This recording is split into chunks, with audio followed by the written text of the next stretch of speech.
Thanks for joining us. I'm Anna Myler with the WBZ News Update. A UMass Amherst student was shot and killed in Washington, D.C., where he was working as a congressional intern. Police say Granby native Eric Tarpinian Yakim and two others were shot on Monday night by a group of people who had exited a car. Investigators do not believe that the 21-year-old was the intended target.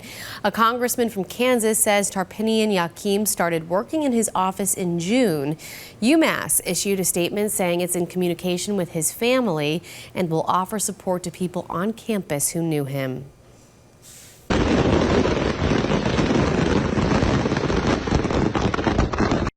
Fireworks exploding at the new Seabury Country Club in Mashpee. The fire chief says crews were setting up for a show last night when something went wrong.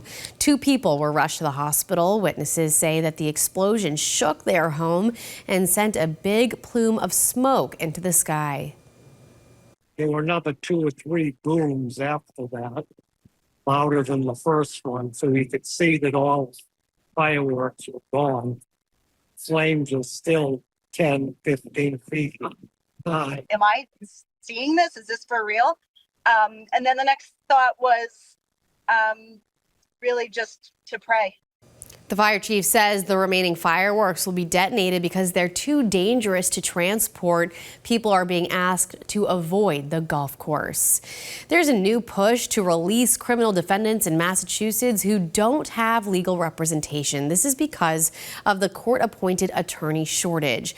According to the Boston Globe, the committee in charge of assigning them wants the Supreme Judicial Court to start releasing incarcerated people who don't have lawyers in both Suffolk and Middlesex counties. A justice for the court says she'll make a decision on that request soon. Many Massachusetts defense attorneys are refusing to take court-appointed cases right now in protest of the low pay. Lawmakers say that's a state budget issue, but the budget that passed last week did not factor in any associated pay raises. Now let's get a check of the forecast with meteorologist Jason Michael. And Jason, you're looking out for some storms today. Oh, we are expecting storm potential to ramp up after we get past the mid-afternoon hours here. Anna, you're taking a live look at the hat show on this Thursday morning. We're largely stable for the start of our Thursday. We have temperatures starting out in the upper 60s and even low 70s. Mid to upper 80s are set to arrive later on today. Let's talk about that storm potential, at least for today. A slight risk of storms, which is the 2 out of 5 you can see in the yellow color. That's mainly just the difference between the slight risk, the marginal risk in the green. That includes the Merrimack Valley, North Shore, the area around Boston, South Shore of the Cape and the Islands. That is the least threat for widespread, strong to severe thunderstorms. We're going to be mainly dealing with shower activity south and east of the Boston area, the South Shore, the Cape and the Islands included in that, and also most of Rhode Island if you're going to be going down perhaps in, let's say, the Newport region. Strongest storms will be north and west of town, and we're expecting that sort of timeline to be anywhere between 2 p.m. and 3 p.m. onward through about 8 p.m., perhaps even 9 p.m. at the very latest for the Cape and the Islands there. North Shore beach forecast after this activity will likely take us into the mid-80s for tomorrow, lower 80s and upper 70s for Saturday and Sunday.